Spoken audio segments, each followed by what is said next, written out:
Welcome to the Making of a Nation, American History in VOA Special English. A new leader stood before the American people on March 4th, 1913. He was Woodrow Wilson, the 28th President of the United States. Wilson belonged to the Democratic Party. He was progressive in his belief that government should take an active part in efforts for social reforms. This week in our series, Kay Gallant and Harry Monroe begin the story of Wilson's presidency.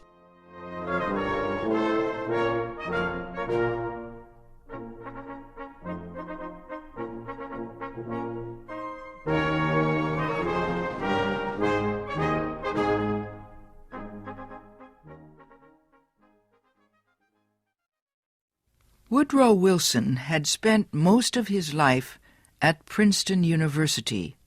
First, he was a professor.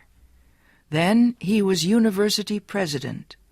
Next, Wilson was elected governor of the state of New Jersey.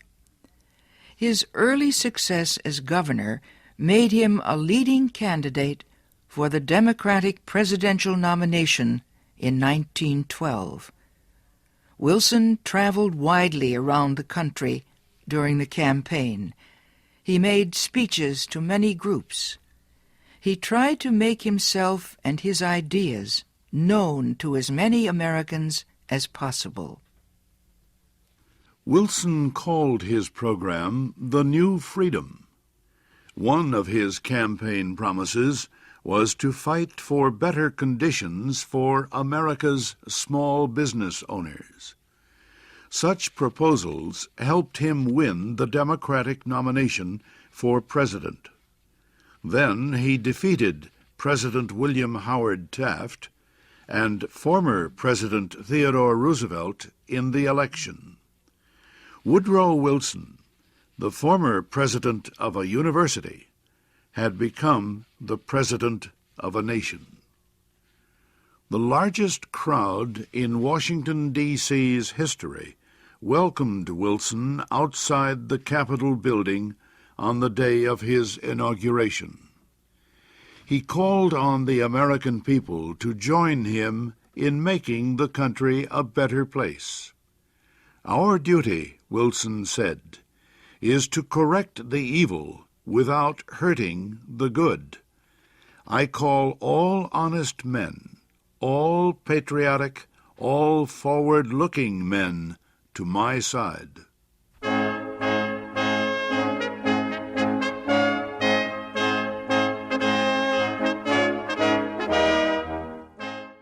Wilson wasted no time. He immediately called a special session of Congress to act on Democratic campaign promises to reduce import taxes or tariffs. Wilson felt strongly about the need to reform these taxes. He broke tradition by leaving the White House to appear before Congress in person to appeal for his tariff proposals. Many members of Congress opposed Wilson's plans, but the new president used the results of a Senate investigation to win the fight. The investigation showed that a number of senators owned companies that depended on high tariffs for their profits. The votes of these senators were influenced by their property holdings. Public knowledge of the situation forced many of them to give up their holdings and stop resisting tariff reform. Congress finally approved Wilson's proposals. Lower tariffs reduced the amount of money taken in by the federal government.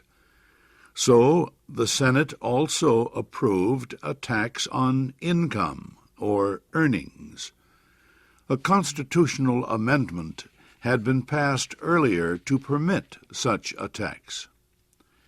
President Wilson and the Democratic Party were pleased with the new tariff and income tax bills, but they were far from finished. Next, they turned their efforts to reform of the banking industry. For several years, many people had recognized the need for changes in the banking system. The old system of uncontrolled private banks had developed years earlier, before the United States became a major industrial nation. Many people agreed that a more modern system was needed, but they could not agree on details. President Wilson said control of the nation's wealth was held by too few men. He noted a report that said just 2 men controlled 10% of the total wealth of the United States. Wilson said the nation needed a money supply that could be increased or reduced when necessary to correct economic conditions. He said a method was needed to let banks help each other during economic emergencies. And, he said, laws were needed to prevent a few wealthy men from using the economic resources of the country for their own purposes. Finally, Wilson said the control of this system of banking must be public, not private. It must belong to the government itself. Wilson called his proposal for a central bank the Federal Reserve System. Under the plan, the nation would be divided into 12 areas. Each area would have its own Federal Reserve Bank. These area banks would not do business with the public. They would serve only as bankers' banks, and they would issue a new form of money supported by the federal government. Most important, the leaders of the new system would be chosen by the government, not by private business.